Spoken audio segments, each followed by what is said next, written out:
The Igualada Cemetery, near Barcelona, built by Enric Miralles and Carme Pinós between 1985 and 1995.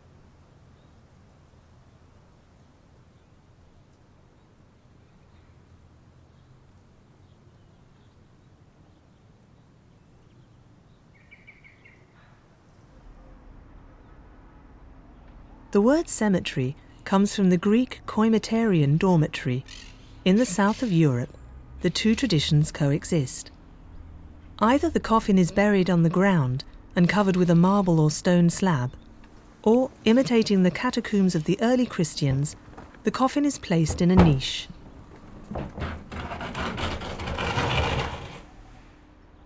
Igualada, 40,000 inhabitants. In the heart of the agglomeration, the city had a cemetery where the alignment of the niches was getting denser and higher. Early in the 80s, the cemetery was full.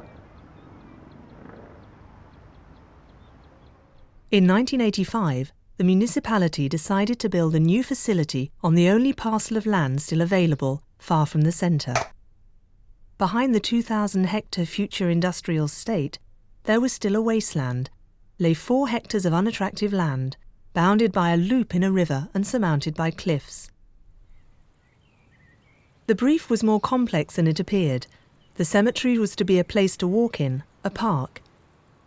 It would have 1,600 niches, some 40 tombs and family vaults, a communal grave, a chapel, and a mortuary. The winners of the competition were Enric Miralles and Carme Pinós, a couple of Catalan architects. They were 30 years old. They were admirers of Gaudi, Le Corbusier, and Richard Long's land art. At the same period, they won several competitions in Catalonia, a canopy along an avenue in the Olympic district of Barcelona, the Hostelet Social Centre, and a school in Morelia. In its presentation, the plan they submitted was like no other. Contrary to the usual practice, the curves of the terrain, the future vegetation, and the plans of the buildings were all drawn with lines of the same thickness. Difficult to read, they announced the real nature of the project. We think that our organic body should be returned to the earth. They wanted to oblige us to put the corpse into a box, and we thought that the body should be returned to nature. You are dust, you shall be dust. Instead of burying the bodies in the earth, we had the idea of burying the niches, these concrete boxes. We buried the cemetery.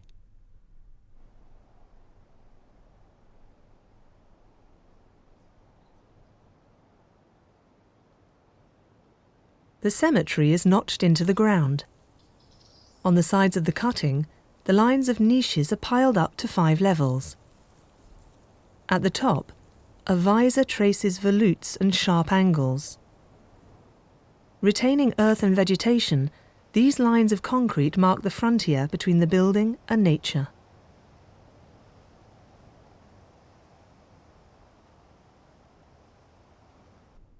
The architects made a cutting 150 metres long and 5 metres deep that ends in a circular area. The niches line both sides.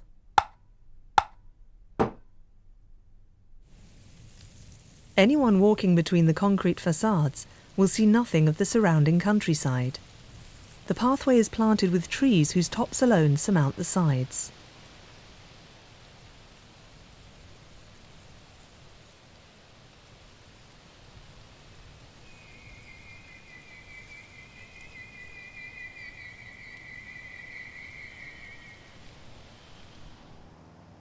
The entrance to the pathway is marked by 3 high, rusted metal crosses mounted on casters, a symbolic gateway. A tangle of tubes that ought to open and close to stop cars entering. It was never put to work.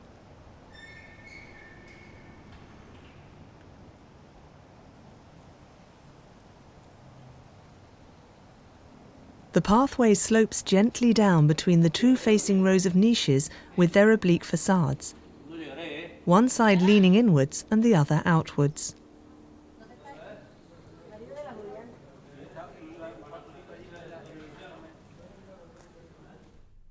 The two facades lean at the same angle. They are leaning and parallel. The volumes are covered with soil, and at the rear they retain the earth.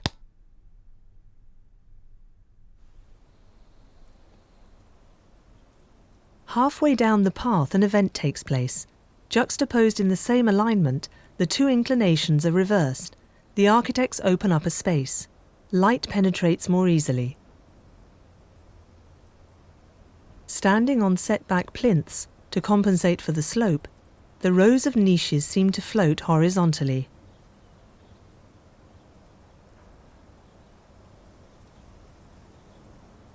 At the bottom of the slope, the pathway opens up to form a circus surrounded by two levels of gabions, concrete ironings filled with stones.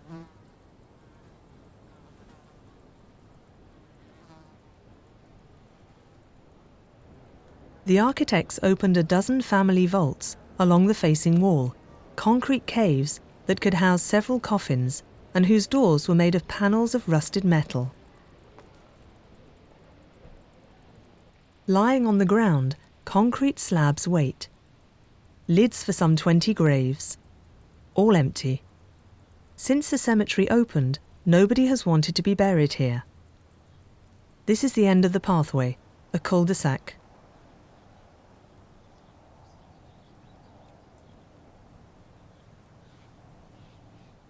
The architects won the competition with a pun by naming the project Zementiri, Zementiri with a Z. They had designed a cemetery in which 3 successive alleyways formed the letter Z, a promenade that should have connected with a riverside walk. Budget restraints obliged them to cut 2 segments from the Z. The direct consequence was that there, where the second segment of the Z should have branched off, the alignment of the niches is abruptly interrupted and continues with a grassy earthwork.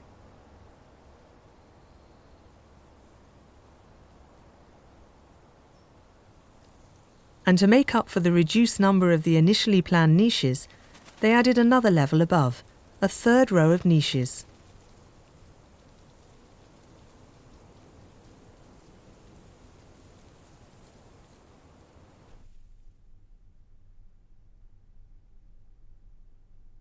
A souvenir from the building period are the photomontages made by Enric Miralles. Hungry for new experiences, he recomposed the photos of the cemetery before it came into use, a concrete structure laid bare.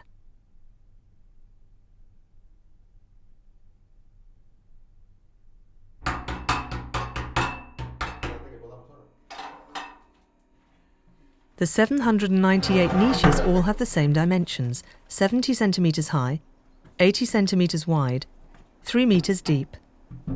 The strict minimum for a coffin. They are all made in the same way from prefabricated concrete slabs. A final sealed vertical slab closes each niche. The niches are in groups of 30. They are designed to cope with the decomposition of corpses while strictly respecting sanitary conditions. At the front is the hermetically sealed slab that must not be opened for 2 years. At the back of each niche, slightly sloping backwards, is a hole to allow the evacuation of fluids. A small opening allows the air to circulate.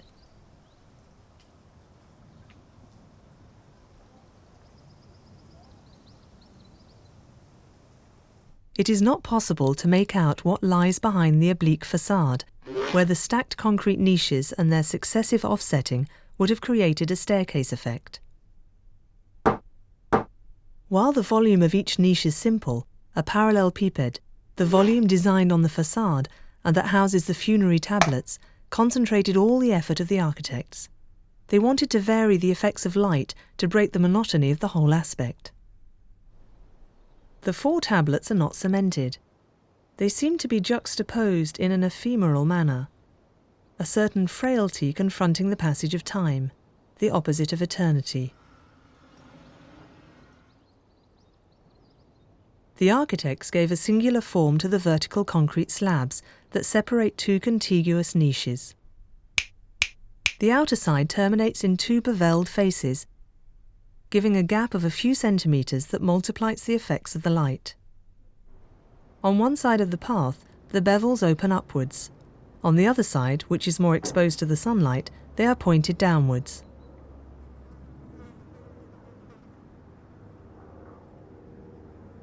To increase the visual effect, the architects offset the vertical slabs 10 centimetres sideways.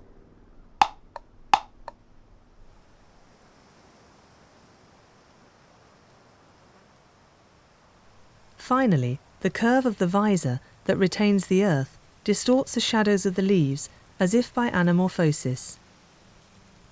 Multiplied by the path of the sun, the movement of the leaves and the wind, all these little and repeated variations animate the scene with a constant vibration of light.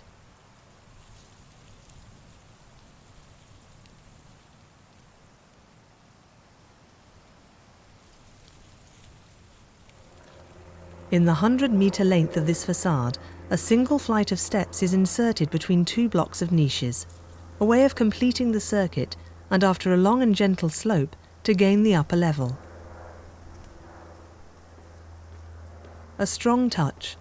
The inclined sections thrust up from the ground, the earth's crust seems to gape.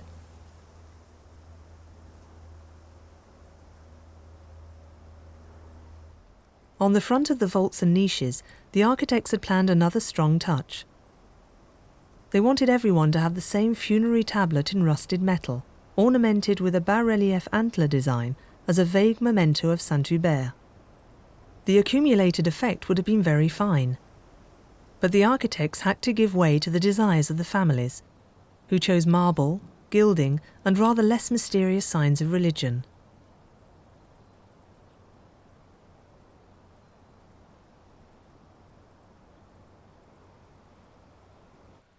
The lines of niches do not fill the whole length of the alley dug into the ground.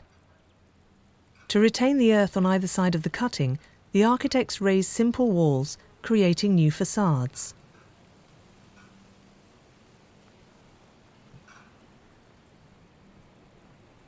They consist of arrangements of a single type of prefabricated concrete slab.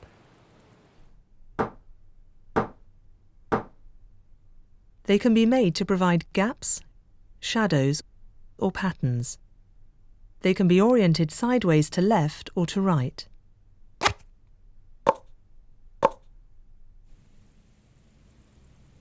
At the top of the path, in the shadow of rusted crosses, a recess protected by an inclined wall develops the effects of the motif.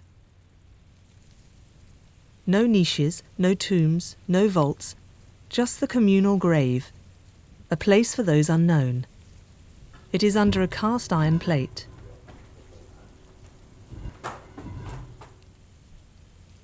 The architects upset the accepted order of things. Instead of the usual dissimulation of the communal grave, putting it out of sight, they made it the first item in the path, a place of light and ease, permanently animated by the foliage, the sun, and variations made on a single concrete module.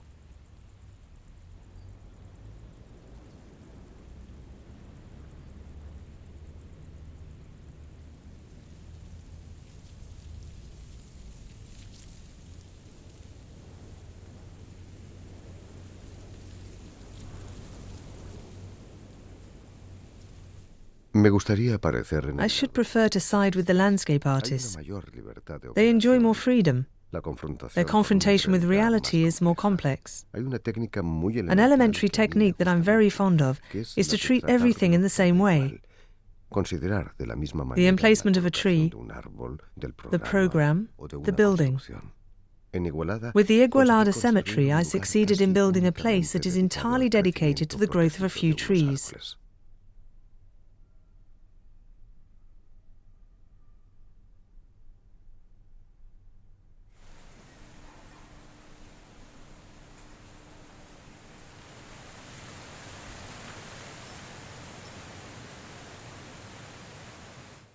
Under the foliage of the trees, Enric Miralles and Carme Pinós created a walkway and accumulated signs. The surface of the concrete was washed to leave the gravel apparent. And railway sleepers, heavy oak planks, gave rhythm to the slope.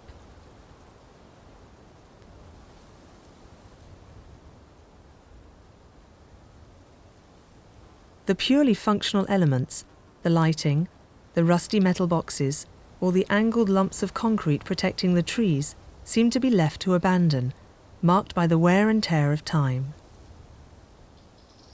All these signs were placed by the architects to help visitors come to terms with their bereavement.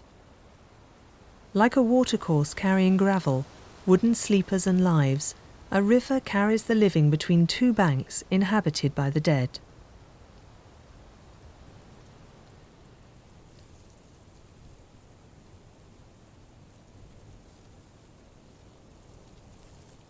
In the wide circular space that ends the walkway, this symbolic river forms a loop. The sleepers and tomb lids gather and wait.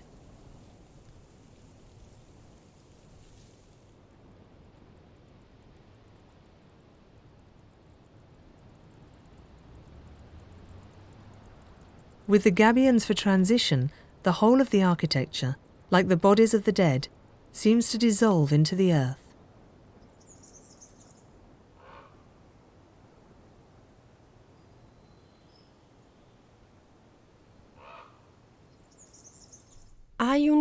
There is a continuous dialogue between the building work and nature. There is nothing of mimicry. It is not imitation. It is a sort of geometry. I always say that building means taking land from nature. But in time, nature asserts her rights and reclaims the land that was built upon. Wanting to encourage this symbiosis, we think of ruins when nature reclaims its space. Carme, Pinós and Enric Miralles separated in 1990 and divided the work in hand between them. As he was founding a new agency with Benedetta Tagliabue, Enric Miralles led the second phase of the building of the chapel and the autopsy laboratory for which the plans had already been drawn. With the cemetery still empty and the vegetation growing, Enric Miralles continued his photographic work. He no longer edited his photographs, he cut them up. Igualada was the first project where I learned the value of cut-out photos to my work. They fulfill the same purpose as pages of notes. They give a sense of immediacy to the work. As with a sketch, they fix things for us to look at. By creating distance from the excessive complexity of reality, they help us to focus on a particular point. The cutouts were the most natural way of redesigning the Igualada project when, after 5 years, the moment to build the chapel finally arrived. The chapel and the autopsy laboratory. Both services were included in the same building.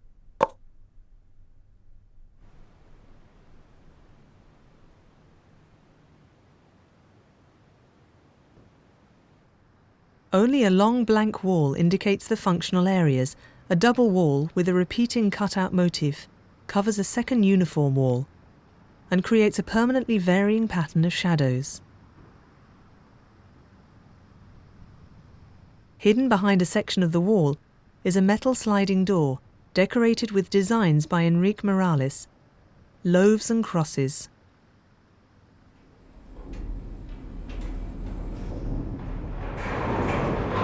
It is the door of the only inhabited enclosed space, the autopsy laboratory.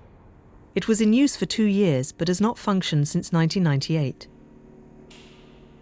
The area is enclosed by curves. The building seems to follow the undulations of the earth. The curve of a glass wall mirrors it and separates the autopsy rooms from the corridor, printing its form on the glass roof that lets light into the rooms of the laboratory.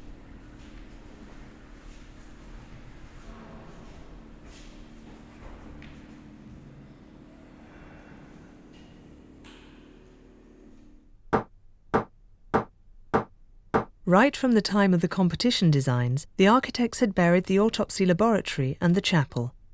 The geometry of these volumes is put into the ground, secret. The laboratory is undulating, the chapel is contained in a triangle. It was never completed. The initial project for the hearse to pass through the buried space was abandoned. It is a singular chapel. 3 walls retain the earth. There is neither nave nor transept.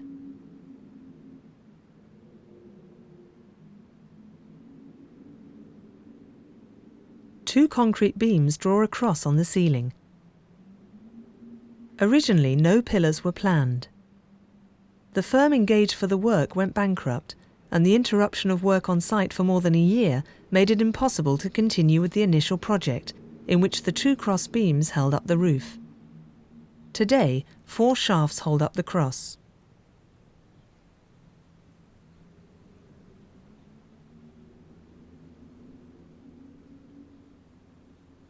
No windows.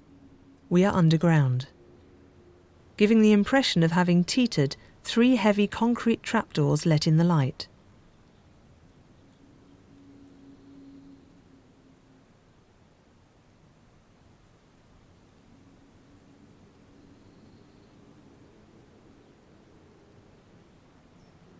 Near to the point of the triangle, incisions in the ceiling dissect the sunlight.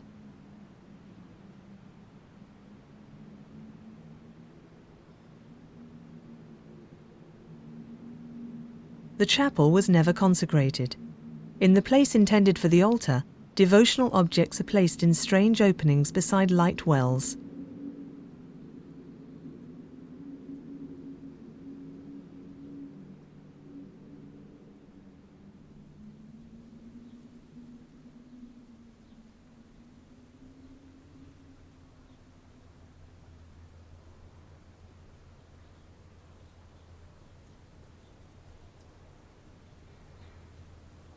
Outside, each way of feeding light into the chapel was the object of singular treatment. The roof, covered by earth and vegetation, took on lopsided volumes, a vocabulary of pure geometry, the affirmation of the plastic qualities of concrete, the work of an admirer of Le Corbusier. A light shaft that might lead one to think it came straight from the Couvent de la Tourette, an undulating glass roof above the laboratory.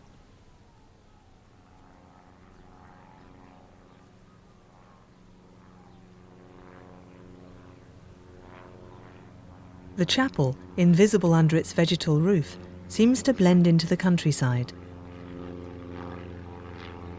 The concrete signs change the reading of the whole territory. Land art.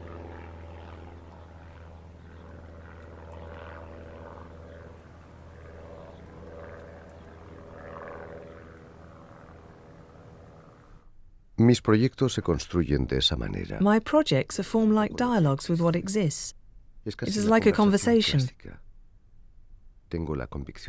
I have the profound conviction that the projects have no end, but rather a succession of phases that we cannot control.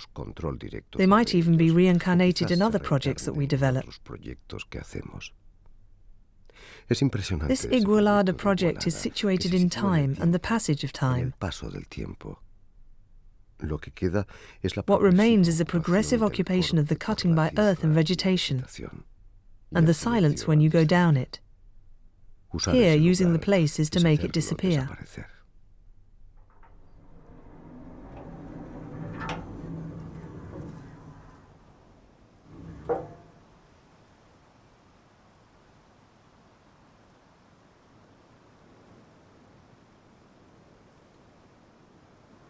Enric Miralles died in 2000. He is buried at Igualada.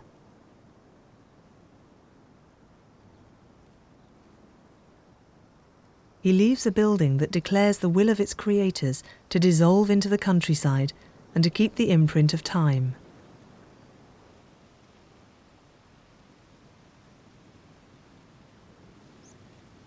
If the concrete iron bar of the entry gate is rusted, it is not for lack of maintenance.